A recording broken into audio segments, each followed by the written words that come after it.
Hello and welcome to Digging with Dugan. Today we're going to be picking up back where we left off with the Illiad, the end of the first chapter and the beginning of the second. So we start with Achilles in his ship after his prize has been stolen and his hut has been defiled. He is currently weeping to his mother, who is apparently some sort of a goddess. Doesn't quite allude to whom she is. And he pleads to her to, in turn, plead to Zeus for assistance. His mother seems very pessimistic about this, weeping, and I quote, about his cruel fate, end quote, but she agrees, and she leaves and goes to Olympus when Zeus is supposed to be there. And she finds Zeus in his throne room alone. And she falls to her knees and she begs. And Zeus looks down to her scowlingly and he says, "Here is trouble. You pin me against Hera, though I cannot deny the weight of your words, and I will help you." And so Zeus agrees to assist Achilles, and he also has his own ideas to destroy Troy. So Zeus goes down to Agamemnon in his dreams, and he tells him to sack Troy, basically. And then we go back to Achilles, who is sailing to return the woman that Agamemnon had stolen from that priest to him without ransom. He does so, and the priest holds sacrifices and festivities in honor of Apollo, praying for him to relieve the plague that he struck down upon Agamemnon's men for taking the girl. Apollo does so, and our story goes back to Agamemnon, who is currently gathering his men in a war room, his commanders or his men. And he tells them of the dream.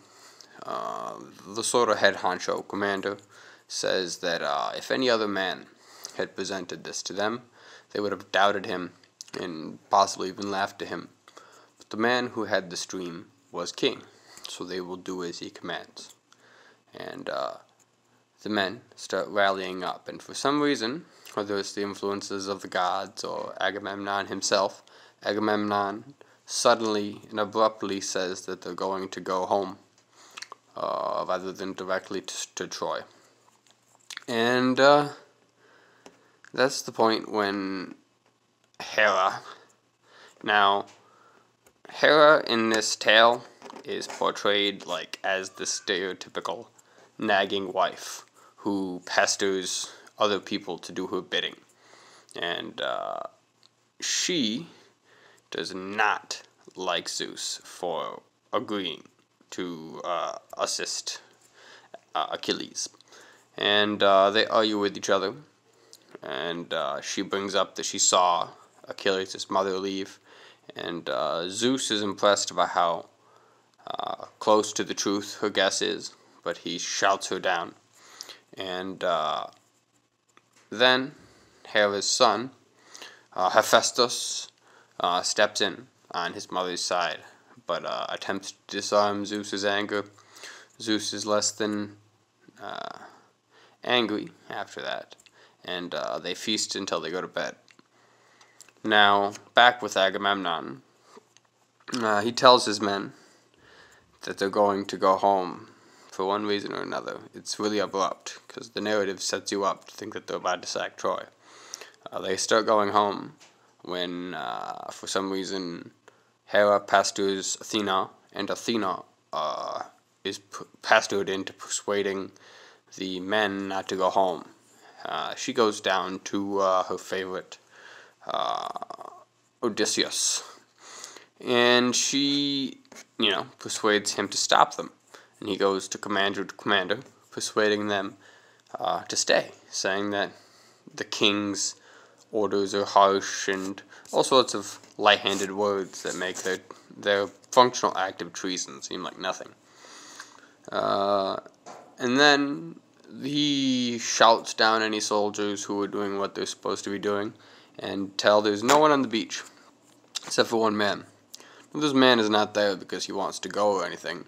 He just kind of thinks he's funny because he's the only one. And all the men are looking at him, behaving an idiot. And the book itself insults him a good bit. It sets him up to be some sort of a fool and a coward. And then he goes on to insult Agamemnon and badger the men and say that Agamemnon wants them to continue fighting for his own benefit. And then Odysseus shouts him down and insults him, and he runs away, functionally crying. And then Odysseus, around all the men, as for some reason Athena's next to Agamemnon. It doesn't really mention what she's doing, but Odysseus, he is shouting to the men and encouraging the lot of them to stay and sack Troy, and which is odd because we thought that Athena was persuading them not to sack Troy. It's an interesting book so far.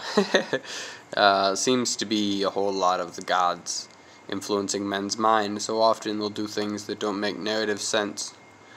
But so that's where we'll set off.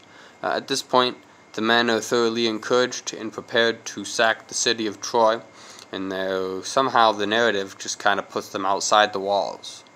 At least that's the idea I got. And yeah, that's the end of chapter 1, the beginning of chapter 2. I'll see you when we pick back up.